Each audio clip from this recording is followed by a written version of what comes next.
عید کے موقع سے فائدہ اٹھائیں اور ناراض پارٹنر سے معافی مانگیں۔ یاد رکھیے گا، تعلقات میں ہمیشہ ناراضگیاں، اونچ نیچ، یہ ایک زندگی کا حصہ ہے، چلتا رہتا ہے۔ تو اگر کوئی انسان آپ کے ساتھ ناراض ہوا ہے، کسی بات کی وجہ سے وہ آپ سے دور ہوا ہے، تو اس کی سب سے پہلی نشانی تو یہ ہوتی ہے کہ وہ انسان آپ کے ساتھ جذباتی طور پر جڑا ہوا ہے۔ تو جہاں پر ہماری محبتیں ہوتی ہیں، جہاں پر ہماری ایکسپیکٹیشن کسی انسان سے ہوتی ہیں، تو وہیں پر تلخیاں بھی آ جاتی ہیں، ناراضگیاں بھی آ جاتی ہیں۔ لیکن یہ جو ٹائم ہے نا عید کا، یہاں پر انسان کے ساتھ یہ ایک ایسا لمحہ ہوتا ہے زندگی کا جس میں انسان کو اپنی ماضی کی یادیں اور ہیپی مومنٹ انسان یاد کرتا ہے۔ تو اگر اس میں آپ کا پارٹنر ناراض ہے اور آپ صحیح طریقے سے اپنے پارٹنر کو راضی کرنے کی کوشش کرتے ہیں، اس سے اپولوجائز کرتے ہیں، یاد رکھیے گا معافی مانگنا ایک آرٹ ہے، ایک سکل ہے کہ آپ اگلے انسان سے کس طرح سے معافی مانگتے ہیں۔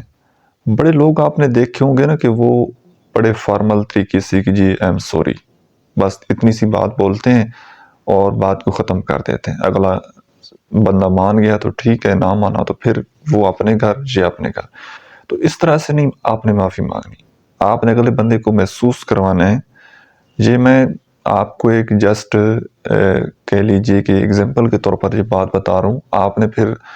اپنے اندر جو آپ کے جذبات چل رہے ہیں، جو آپ کے اندر احساسات ہیں، اس طریقے سے پھر آپ نے اپنے پارٹنر کو میسج لکھنا ہے کہ میں جانتا ہوں کہ آپ مجھ سے ناراض ہیں اور مجھے اپنی غلطی کا احساس ہے۔ یقیناً غلطیاں دونوں طرف سے ہوتی ہیں،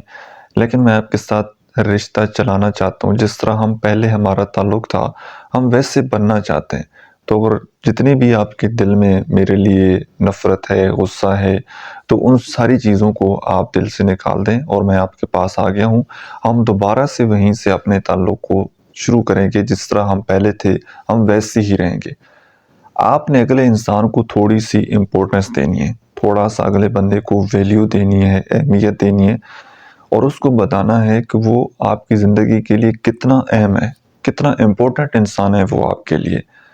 تو جب آپ اس طریقے سے اپولوجائز کریں گے تو یقیناً دوسرے انسان کا دل بھی نرم پڑ جائے گا اور وہ معاف کر دے گا، کیونکہ یہ ایک ایسا موقع ہوتا ہے۔ لیکن اگر آپ کو یہ لگتا ہے، جب آپ یہ سب کچھ اپنی طرف سے ترلا کر لیں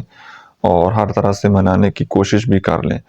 اور اگلا بندہ پھر نہ مانے، تو یہاں پر پھر تھوڑا سا ایک سائیکولوجیکلی طریقہ آپ نے اپنانا ہے کہ اگلے بندے سے پھر تھوڑی سی دوری بنا لینی ہے، تھوڑا سا آپ نے اس انسان سے دور ہو جانا ہے۔ تو اس سے سائیکولوجیکلی امپیکٹ دوسرے انسان کے اوپر یہ پڑتا ہے کہ اب یہ بندہ مجھ سے دور ہونے والا ہے، ٹھیک ہے۔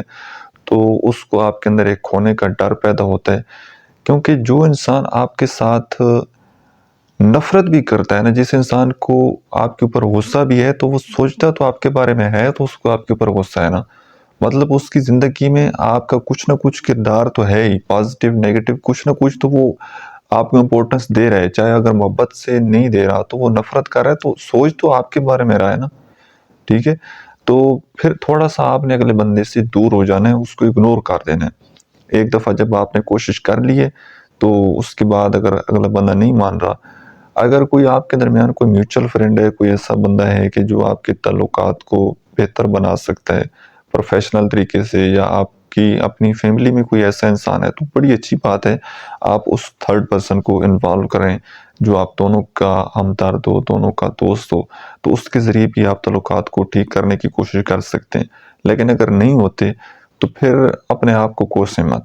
آپ نے اپنا جو فرض تھا وہ آپ نے پورا کر دیا، جو آپ کی رسپانسبلٹی تھی آپ نے پہلا قدم اٹھایا۔ اگر اگلے بندے نے آپ کی ریکویسٹ ایکسیپٹ نہیں کی تو پھر اس سے بہتر ہے کہ آپ تھوڑا سا فاصلہ بنا لیں اور زیادہ پریشان ہونے کی ضرورت نہیں ہے۔